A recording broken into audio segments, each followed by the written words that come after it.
You know, when we think of India's fight for freedom, the image that usually comes to mind is Mahatma Gandhi's famous Salt March. But what if I told you that 3 years before that, another protest took place? A fight not over a tax, but over something even more basic, the right to drink a cup of water. This is the story of the Mahad Satyagraha, a moment that would literally write the rules for equality in modern India. Just let that picture sit with you for a second. A thirsty kid. Water is right there in the classroom, but he's not allowed to drink it. Now, this isn't some story about a drought or a natural disaster. No, this happened in a school, and it is the key to understanding one of the most important and maybe one of the most overlooked moments in India's history. It all boiled down to this one simple, devastating rule: no peon, no water. This was the reality for a young boy named Bhimrao Ramji Ambedkar, the man who would grow up to be the main architect of India's constitution. Because he was born into a caste considered untouchable, he couldn't touch the water pot himself. He had to wait for a school attendant, a peon, to come and pour it for him from high up so his touch wouldn't pollute the water. So if the peon wasn't around, he just went thirsty. Now, as you can imagine, that experience of being thirsty, of that kind of humiliation, it wasn't just some painful childhood memory. It became the fuel for a revolution. It shaped a leader who understood that real freedom wasn't just about getting rid of a foreign power. It was about tearing down the walls you built inside your own society. And what's so chilling is just how systematic this cruelty was. Ambedkar later wrote about how it happened everywhere, at school, at the train station. He and his siblings, completely parched, couldn't drink from public taps. The rule was absolute. Their touch was considered a contaminant.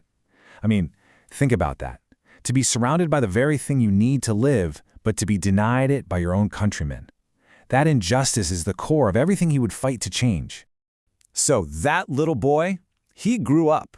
He went on to earn doctorates from Columbia University and the London School of Economics.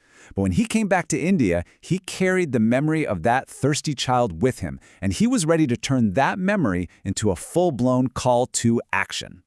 Okay, so here's some really crucial context. By 1927, the law was actually on their side.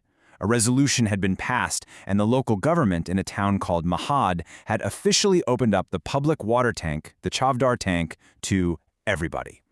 But, well, a law on a piece of paper and actually getting a drink of water are two totally different things. The upper castes just ignored the law. They kept enforcing the old customs. So Ambedkar wasn't showing up to ask for a new right. He was there to claim a right that was already his, a right that was being illegally denied. And this was the moment. On March 20th, 1927, Ambedkar led thousands of people in a procession right to the edge of the Chavdar tank. And in this incredibly simple, powerful, and deeply defiant act, he asserted his humanity. And then thousands of men, women, and children followed him. They drank from that tank, not in secret, not as a favor, but as a public declaration that they were citizens with rights. Well, the backlash was swift and it was violent. Nasty rumors were spread to whip up anger, and people who had marched were viciously attacked on their way home. But the most telling thing was what happened back at the tank. The upper castes performed rituals using cow dung and urine to purify the water. Let that sink in. They were making it crystal clear that they believed the touch of their fellow human beings was a pollutant that needed to be cleansed. So, Ambedkar returned to Mahad a few months later, in December. But this time, it wasn't just about water. It was about making an even bigger statement. At a conference, they publicly burned a copy of the Manusmriti, an ancient text that was often used to justify the caste system. Now, this wasn't just a fit of anger. It was a powerful declaration that India's future had to be built on equal rights for everyone, not on ancient prejudices. 10. That's the number.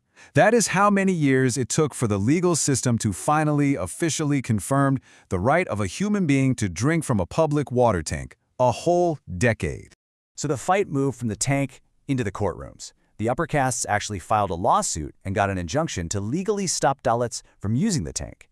And for 10 long years, Ambedkar, who was a huge believer in using constitutional methods, fought this battle through the legal system.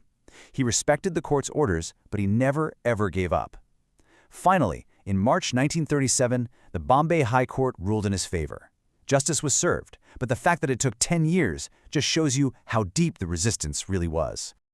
All right, so pretty much everyone has heard of Gandhi's Salt March in 1930. But how does it really stack up against the water satyagraha from 3 years earlier?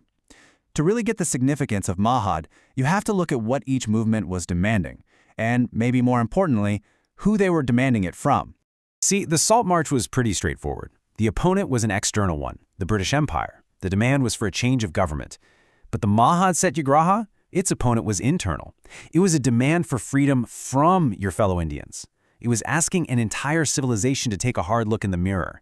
One movement took incredible courage to stand up to a foreign army, but the other, it took a much harder kind of courage, the courage to confront your own neighbors and simply demand to be seen as human.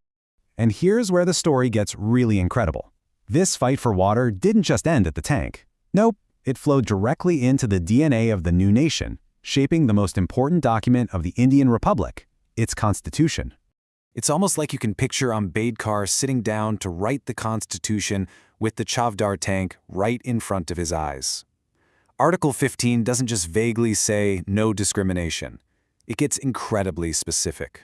It explicitly guarantees access to tanks and wells. That very personal, painful struggle had become a universal right, carved into law. And then there's this, the ultimate win for the Mahad Satyagraha. Article 17 abolishes untouchability completely. Its practice, in any form, is forbidden.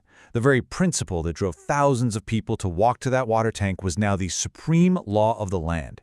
It was a foundational promise of the new India. So when you boil it all down, these two movements gave India two different but equally vital things. The Salt March gave India the dream of Swaraj, or self-rule. But the Mahad Satyagraha, it gave India something deeper, the very language, the grammar of equality. One was a political revolution, the other was a social and a moral one. But, writing these incredible ideals into a constitution is one thing. Making them the reality people live every day, that's a whole different challenge. And that is the unfinished promise of Mahad. We are getting really close to the 100th anniversary of this historic day. And that's a moment that really calls for more than just celebration. It calls for some serious national reflection. So we have to ask ourselves, has that promise written into the Constitution actually come true? Does a Dalit child in a village school today live completely free from that old no Peon, no water mindset? Or has that prejudice just found new, maybe more subtle ways to survive? As that 100th anniversary gets closer, what does it truly mean to remember Mahad? I mean, it's not just about looking back at a historical event. It's about measuring the gap between the promise made that day and the reality we live in now. And it's about recommitting ourselves to that simple but truly radical idea, that you can measure a nation's humanity by its willingness to share a simple drink of water.